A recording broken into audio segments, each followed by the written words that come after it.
અમરેલી મધ્યપ્રદેશના ઉજ્જૈન ખાતે સરદાર પટેલની પ્રતિમાને તોડી અપમાનિત કર્યાના પડઘા અમરેલી જિલ્લામાં પડ્યા. ઠેર ઠેર આવેદનપત્ર આપ્યું. બગસરા શહેર અને તાલુકાના પટેલ સમાજના અગ્રણીઓ દ્વારા પાઠવ્યું આવેદનપત્ર. મધ્યપ્રદેશના ઉજ્જૈન ખાતે સરદાર પટેલની પ્રતિમાને તોડી અપમાન કરતા પટેલ સમાજ લાલઘૂમ. બગસરા મામલતદાર કચેરી ખાતે આવેદનપત્ર આપી આરોપીઓને કડકમાં કડક સજાની માંગ કરી. સરદાર પટેલનું અપમાન એ આખા ભારત દેશનું અપમાન કર્યું.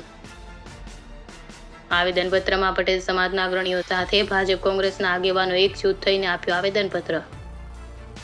અશોક મણવર, અમરેલી.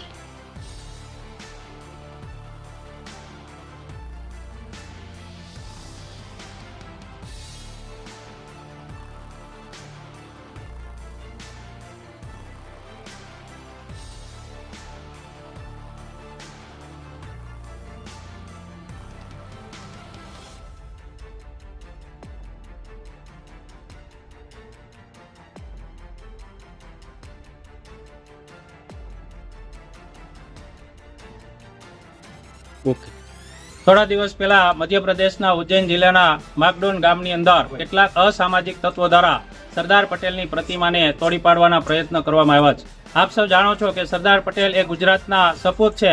ભારત રત્ન એવોર્ડ મેળવેલો છે અને 565 રજવાડાઓને એક કરેલા છે. આ સરદાર વલ્લભભાઈ પટેલનું આવી રીતે જાહેરમાં અપમાન કરી અને રાષ્ટ્રનું અપમાન કરેલું છે.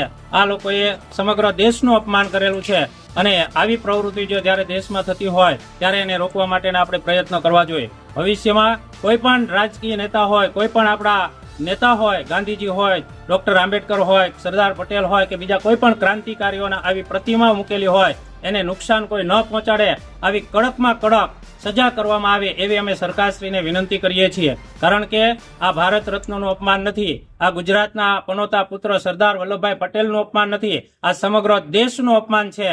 તો અમે બગસરા અને ગુજરાતના લોકો વતી એવી વિનંતી કરીએ છીએ ભાઈ નરેન્દ્રભાઈ મોદી અને ભૂપેન્દ્રભાઈ પટેલને કે આ લોકોને એવી કડકમાં કડક સજા કરો કે ભવિષ્યમાં કોઈ પણ વ્યક્તિ આવું કૃત્ય કરવા માટે પ્રેરે નહીં. અસ્તો વંદે માતરમ. ભારત માતા કી જય.